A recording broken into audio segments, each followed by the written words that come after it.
Hello বন্ধুরা, আজ সকাল সকাল একটি খারাপ খবর আপনাদের সামনে নিয়ে আসলাম। প্রয়াত হলেন বর্ষিয়ান অভিনেতা এবং বাংলা চলচ্চিত্র জগতের সেরা কমেডিয়ান চিন্ময় রায়। কখনো ভাবেননি অভিনয় জগতে তিনি পা রাখবেন। ঘনিষ্ঠ মহলে এমনটাই বলেছিলেন চিন্ময় রায়। তবে ম্যাট্রিকে থার্ড ডিভিশনে পাশ করা সেই আপাত নিরীহ চেহারার মানুষটি কখন যেন বাংলা চলচ্চিত্রের প্রথম সারির কমেডিয়ান হয়ে উঠলেন। রবিবার চলে গেলেন সেই অভিনেতা চিন্ময় রায়। বয়স হয়েছিল ৭৯ বছর। রবিবার রাত 10টা 10 মিনিট নাগাদ কলকাতার নিজের বাসভবনে নিজের ফ্ল্যাটে শেষ নিঃশ্বাস ত্যাগ করেন বর্ষিয়ান এই অভিনেতা।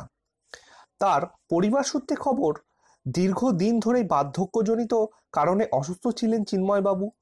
বছরখানেক আগে নিজের ফ্ল্যাটেই নিচে তাকে রক্তাক্ত অবস্থায় উদ্ধার হয়েছিল। সে সময় তার মাথা, হাত ও পায়ে গুরুতর আঘাত লাগে। তারপর থেকে অসুস্থ ছিলেন তিনি। সেই সঙ্গে বার্ধক্যজনিত কারণেও ভুগছিলেন চিন্ময়বাবু। তার মেয়ে থাকেন মুম্বাইতে এবং তার মেয়ে আসার পরেই তার শেষকৃত্য সম্পন্ন হবে বলে পরিবার সূত্রে জানানো হয়েছে। চিন্ময়বাবুর জন্ম বাংলাদেশের কুমিল্লায় 1940 সালের 16ই জানুয়ারি। রূপলী পর্দার কমেডিয়ান হিসাবে জনপ্রিয় হলেও অভিনয় জগতে চিন্ময়বাবু শুরু হয়েছিল থিয়েটার মঞ্চ থেকে, নন্দীকারের মতো গ্রুপ থিয়েটার দলে। তবে একসময় সে দলও ছেড়ে দেন তিনি।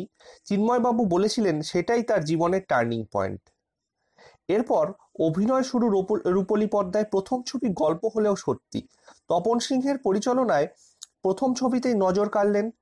এরপর আর থেমে থাকেননি। বসন্ত বিলাপ, চার মূর্তি, মৌচাক, হাটে বাজারে, ঠগিনী, ফুলেশ্বরী, সুবর্ণ গোলক, ওগো বধূ সুন্দরী, একের পর এক ছবি তিনি মাতিয়ে দিয়েছিলেন দর্শককে।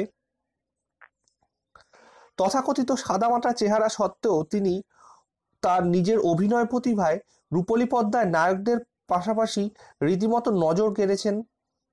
রূপলী পর্দায় নায়কদের পাশে রীতিমতো তিনি নজর কেড়েছিলেন।